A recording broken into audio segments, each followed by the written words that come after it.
I've always been interested in Shakespeare performance, and I've been particularly interested in foreign productions of Shakespeare that tour to this country, and even more so to productions in English, but where the delivery of the language is inflected by national, international accents. Because I find that listening to Shakespeare in a different accent from the one that you're used to starts to make you aware of the expectations that you bring to the theatre, that you expect Shakespeare to sound in a very specific kind of standard way. And I decided to write the book when I started to notice that the acoustic soundscape of Shakespeare performance was beginning to change.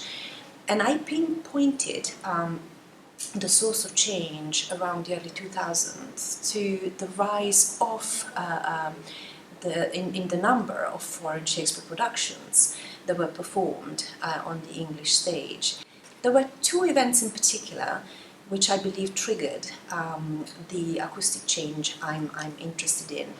One was the Complete Works season that took place in Stratford in 2006-07, when the RSC staged all the plays normally attributed to Shakespeare, and 11 out of the 37 productions staged that year were in languages other than English.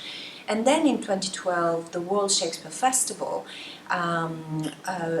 really made a huge difference to the number of foreign Shakespeares produced in this country. Statistically, the number of foreign productions doubled from 1964, when the World Shakespeare season at the Aldwych in London introduced the first Shakespeare in a language other than English to this country.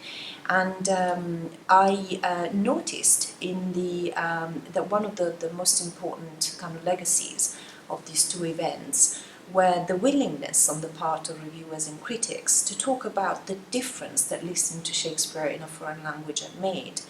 And I believe that the interest in separating Shakespeare from standard pronunciation would not have happened if it hadn't been for the steep rise in the number of foreign productions. Some scholars would argue that this important work had started with the first experiments with Shakespeare performed in regional accents. And most certainly, the foundation of a company called Northern Broadsides in 1992 played a key role in diversifying the acoustic landscape of Shakespeare performance. This company used a variety of northern accents to reverse the normal association between Shakespeare and standard pronunciation, to make a point about the fact that Shakespeare sounds just as exciting if spoken in a regional variation.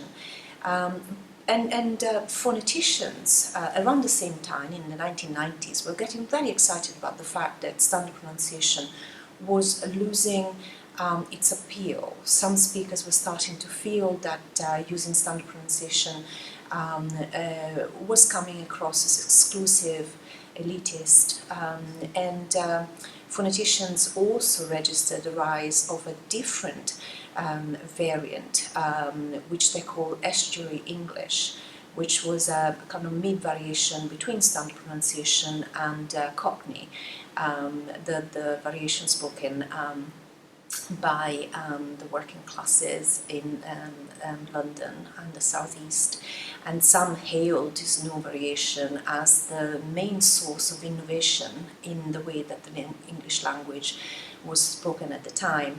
So there was a lot of excitement about these early experiments with regional variation on stage, excitement about the rise of this regional variation. But nothing really changed on the mainstream stage. And I was quite taken aback by the tone and register of some of the reviews of productions where regional variations were used.